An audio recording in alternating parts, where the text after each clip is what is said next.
Well, after a week of horrendous economic news, we're happy to pass on some that's kind of good for a change. The nation's unemployment rate went down a little last month. It went from 6.2% to 5.9%. Now, that means that about 150,000 Americans found a job.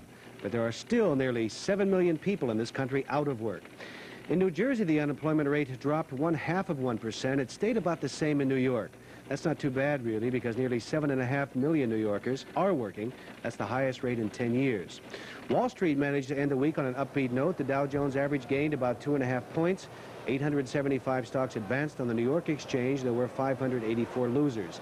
The share of common stock was up 11 cents. On the American Exchange, 381 stocks moved ahead, 333 declined. An average share of common stock on the Amex closed up 20 cents. There's nothing really new to tell you about the newspaper strike. Both sides say they're just too far apart. Nothing much probably will happen until next week. The publisher of the Post, Rupert Murdoch, says the papers have made an extremely generous offer and will not budge. He said he's not about to let the unions put the papers out of business. And last night, in an exclusive report, Victor Riesel said one of the papers does plan to publish without the pressmen, in effect trying to break the strike. But Victor says that could lead to a lot of trouble. In Washington, the Postal Service and union officials went back to the bargaining table, even though postal employees are forbidden by law to strike.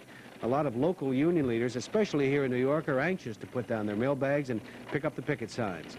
The new bargaining session is scheduled to last 2 weeks, so for that long at least, the mail should continue to move. Things are not moving too well in a number of cities across the country as far as teachers' strikes are concerned. Hundreds of thousands of students are affected by strikes in New Orleans, Washington, Ohio, Michigan, Rhode Island, and Ohio.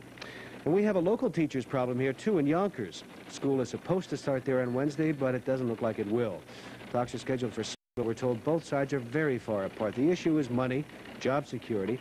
Yonkers teachers went on strike last year for a couple of weeks. Well, now that we're into the Labor Day weekend, it's unlikely that there will be much movement on the various strike fronts. But as labor analyst Victor Riesel tells us, we could be in for lots more labor trouble. Are launching a campaign to force President Carter to resign. Especially angry are those who lead some 2 million employees of the federal government, the white-collar workers. They're bitter because the president intends to put a 5.5% annual increase on their wages instead of 8%. They're calling him a liar in public. They're getting up petitions. They do want him out of the White House, and they're getting support from the regular labor movement. There will be many strike threats and actual strikes.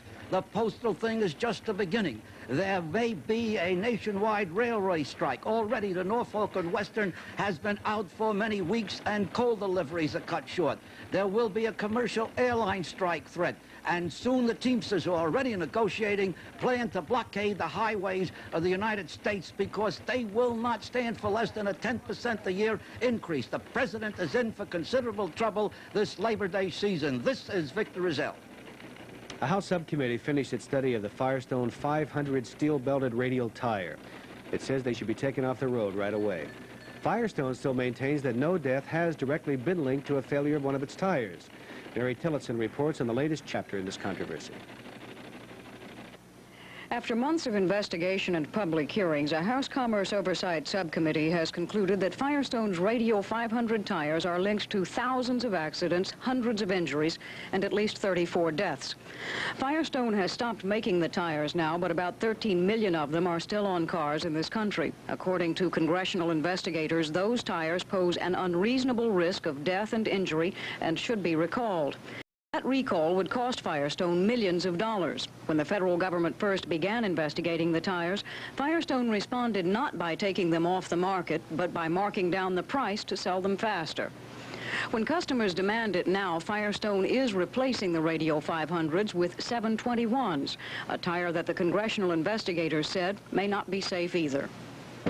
The Congressional Committee could only ask Firestone to recall the Radial 500s, but the National Highway Traffic Safety Administration has the power to order that recall, and the administration is expected within about 2 weeks to announce whether it will make Firestone do what the tire company has refused to do voluntarily. In Washington, Mary Tillotson.